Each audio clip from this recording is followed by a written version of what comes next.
I never thought a fitness notification would be the thing that shattered my world into 1,000 pieces. The small buzz on my phone screen that Tuesday afternoon, an alert from the shared health app we use together, showed my wife Rachel had just logged an intense cardio session at 2:47 p.m. The only problem was, she told me she was at a corporate training seminar all day. A seminar that, according to her calendar, should have kept her in a conference room until 6. But before I get ahead of myself, let me take you back 3 months to when everything still made sense. Back when I believed in us. Rachel and I had what everyone called a power couple dynamic. I ran a successful architectural firm in downtown Seattle, designing luxury homes for tech executives and venture capitalists. She worked as a senior marketing director for a pharmaceutical company, traveling occasionally, but mostly working from our renovated Craftsman home in Queen Anne. We had been together for 8 years, married for 5. No kids yet, but we talked about it sometimes, in that vague future tense way people do when they are not quite ready but want to seem like they are planning. Our life looked perfect from the outside. Morning runs together along the waterfront, weekend trips to the San Juan Islands, dinner parties where we finished each other's sentences and made our friends laugh with synchronized stories. We had matching espresso machines, a mortgage we could actually afford, and a golden retriever named Archer who slept between us every night. I thought we were solid. I thought we were building something that would last. I was wrong. Looking back now, the signs were there. Subtle at first, like hairline fractures in foundation concrete that you don't notice until the whole structure starts to shift. Rachel started going to the gym more often around late November. Not unusual, she always got motivated after Thanksgiving, but this time it felt different. She joined a new CrossFit box across town, one that required a 40-minute drive when there were 3 gyms within 10 minutes of our house. When I asked why she picked that one, she said the trainers there were top tier, that they specialized in functional fitness for professionals. She also started dressing differently. Not dramatically, just more deliberately. She traded her comfortable leggings and oversized hoodies for matching athletic sets in bold colors. She wore makeup to the gym now, just a little, she said, because she sometimes grabbed coffee with other members afterward. Her phone, which used to sit casually on the kitchen counter, now traveled with her everywhere, even to the bathroom, even when she took Archer out for a 5-minute walk. One Saturday morning in early December, I noticed she had changed her passcode. I didn't ask about it directly. I just mentioned casually that I needed to check the grocery list on her phone since mine was charging upstairs. She laughed, a little too quickly, and said she had switched to biometric unlock for security reasons after reading an article about data breaches. It made sense. Rachel always read articles like that. But something about the way she said it, defensive before I even questioned it, made my stomach tighten. Then there were the work trips. Rachel had always traveled for conferences maybe 4 or 5 times a year. Manageable. But starting in January, the frequency doubled. Portland, San Francisco, Vancouver, sometimes just overnight, sometimes for 3 days. She would text me photos of hotel lobbies and conference name tags, but the photos felt staged, obligatory. Like evidence submitted to pass inspection rather than genuine sharing. The thing that really got under my skin was how she started criticizing small things about me. My habit of leaving cabinet doors open, something she used to call endearing, now irritated her.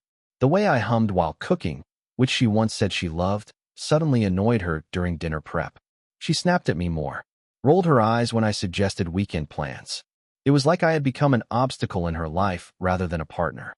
The day everything unraveled started unremarkably.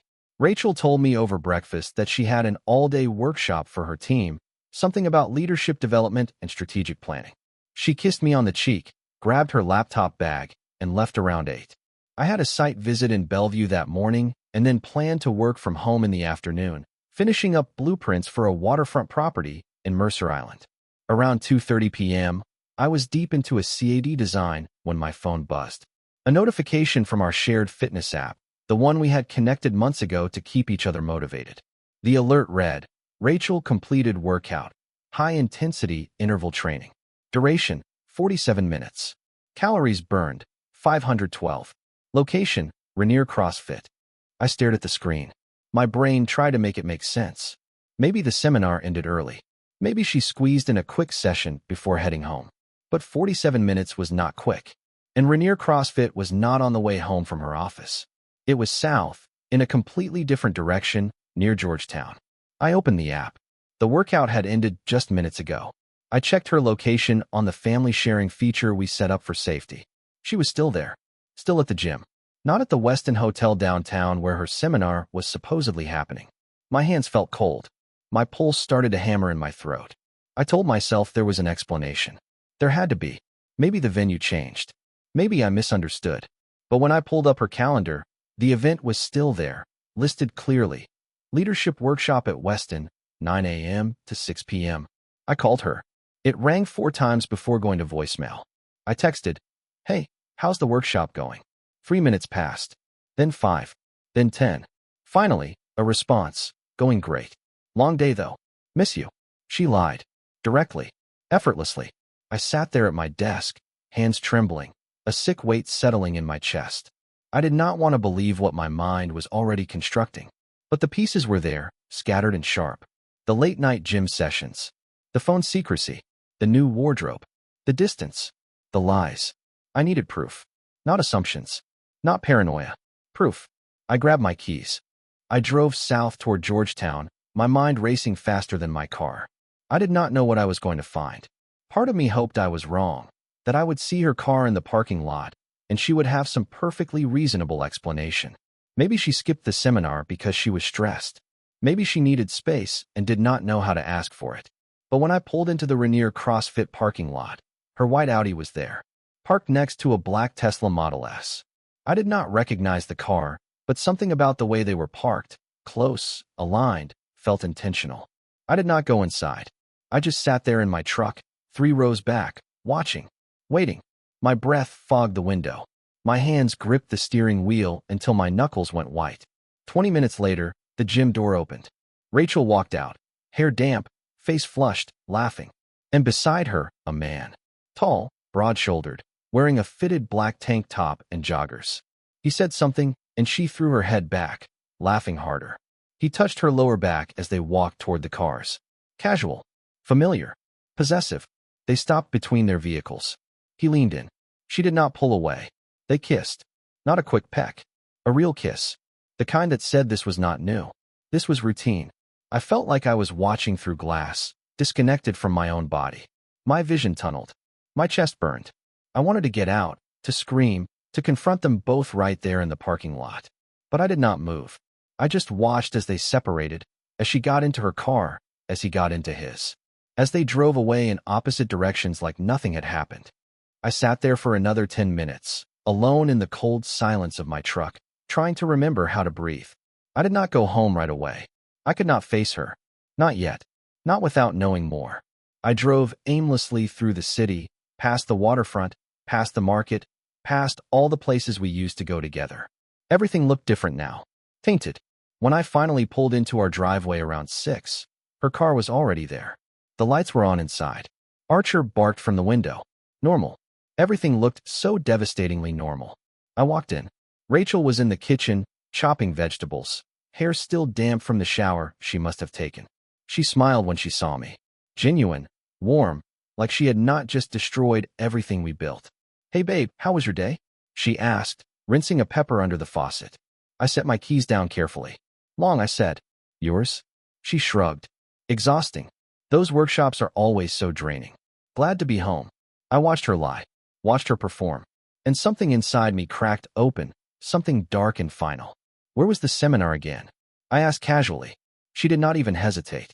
"The Westin." "Why?" I nodded slowly. "Just curious. Thought maybe I would surprise you with lunch, but I got caught up with work." She smiled. "That would have been sweet. Maybe next time." I excused myself, went upstairs, and locked myself in the guest bathroom. I sat on the edge of the tub and pulled out my phone. I opened her social media, her emails, anything I could access from shared accounts. I found nothing obvious. She was careful. But then I checked our phone bill online, the detailed log, and there it was. Hundreds of texts to one number. Late-night calls, early morning calls, times that matched her gym schedule, her work trips. I reverse searched the number. It came back to a LinkedIn profile. Ethan Greaves, personal trainer and co-owner of Rainier CrossFit, 32 years old, divorced, posted motivational quotes and shirtless progress photos like clockwork. I stared at his face on the screen. This was the man my wife chose. This was who she threw away 8 years for. I did not confront her that night. Or the next. I played along. Kissed her goodbye in the mornings. Asked about her day. Laughed at her jokes. All while gathering everything I needed. I contacted a divorce attorney. I printed the phone records. I took screenshots of the fitness app data, the location history, the timeline that proved every lie. I also called an old friend from college, Marcus, who worked in private investigation. I did not need him to follow her. I already knew. But I needed someone who understood how to document things properly, how to make sure everything would hold up if this went to court. Marcus met me at a coffee shop in Fremont on a gray Thursday morning. He slid a folder across the table. Already pulled everything you will need, he said quietly. If you want more, I can get more. But honestly, Chase, you have enough. I opened the folder. Photos. Timestamps. Text message records pulled from cloud backups I did not even know existed. There was no ambiguity. No room for denial. How long do you think this has been going on? I asked. Based on the data, Marcus said, at least 4 months. Maybe longer. For months. A third of a year. All those mornings. All those I love yous. All those nights she came home and slept beside me like nothing was wrong. Thank you, I said, closing the folder. Marcus hesitated. You going to be okay? I looked out the window at the rain streaking down the glass. Eventually, I said, that night, I told Rachel we needed to talk. She was on the couch, scrolling through her phone, Archer curled at her feet. She looked up, mildly curious. What's up? I sat down across from her and placed the folder on the coffee table between us. Her face shifted, just slightly. The smile faded. What is this? She asked. I think you know. She opened it slowly. Her hands started to shake as she flipped through the pages. The photos. The logs. The proof. Chase, she whispered. I did not yell. Did not cry.